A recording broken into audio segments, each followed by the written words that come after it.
Kabaddi league 12వ season fans కి మరింత మజాను అందించేందుకు రెడీ అయింది. లీగ్ ఫార్మెట్ లో కీలక మార్పులు చేసినట్లు నిర్వాహకులు ప్రకటించారు. ఆటలో పోటీ మరింత పెంచి రసవత్తరంగా మార్చేందుకు ఈ నిర్ణయాన్ని తీసుకున్నట్టు వెల్లడించారు. కొత్త సీజన్ ఈ నెల 29న వైజాగ్ లో మొదలై ఆ తర్వాత జైపూర్, చెన్నై, ఢిల్లీలో కొనసాగనుంది. మారిన నిబంధనల ఫలితంగా ఇకపై పీకేఎల్ మ్యాచ్ టై అయ్యే ఛాన్స్ ఉండదు. ప్రతి మ్యాచ్లో ఫలితం తేలనుంది. ఇందుకు గతంలో ప్లే ఆఫ్స్ లో మాత్రమే ఉపయోగించిన గోల్డెన్ రైడ్ విధానాన్ని ఇప్పుడు లీగ్ దశలోని అన్ని మ్యాచ్లకు అమలు చేస్తారు. ఒకవేళ మ్యాచ్ టై అయితే మొదట 5 రైడ్ల షూట్అవుట్ నిర్వహిస్తారు. అప్పటికీ స్కోర్లు సమంగా ఉంటే గోల్డెన్ రైడ్ ద్వారా విజేతలు నిర్ణయిస్తారు. అయినా ఫలితం తేలకపోతే టాస్ ద్వారా విన్నర్ని తెలుస్తారు.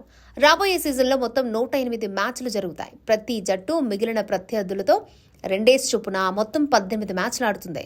ఫ్యాన్స్ కి పాయింట్ల పట్టిక సులభంగా అర్థమయ్యేలా కొత్త పాయింట్ల విధానాన్ని తీసుకొచ్చారు. ఇకపై గెలిచిన జట్టుకు 2 పాయింట్లు ఇస్తారు. ఓడిన జట్టుకు పాయింట్లేమీ ఇవ్వరు. అలాగే ప్లే ఆఫ్స్ దశలో ఈసారి ప్లే ఇన్స్ అనే కొత్త రౌండ్ ని ప్రవేశపెట్టారు. దీనివల్ల లీగ్ దశలో తొలి 8 స్థానాల్లో నిలిచిన జట్లకు ప్లే ఆఫ్స్ కు వెళ్లే ఛాన్స్ ఉంటుంది. లీగ్ లో 5 నుంచి 8 స్థానాల్లో ఉన్న జట్లు ప్లే ఇన్స్ రౌండ్స్ లో తలపడతాయి. ఇందులో గెలిచిన జట్లు ఎలిమినేటర్ తో తలపడేందుకు అర్హతను సాధిస్తాయి. 3, 4వ స్థానాల్లో నిలిచిన జట్లు మినీ క్వాలిఫైర్లో ఆడతాయి. ఇందులో గెలిచిన జట్టు ముందుకు వెళ్తుంది. ఓడిన జట్టు కూడా ప్లే ఆఫ్స్ కోసం మరొక ఛాన్స్ వస్తుంది. లీగ్ స్టేజ్లో 1, 2 స్థానాల్లో నిలిచిన జట్లు క్వాలిఫైర్ 1లో తలపడతాయి.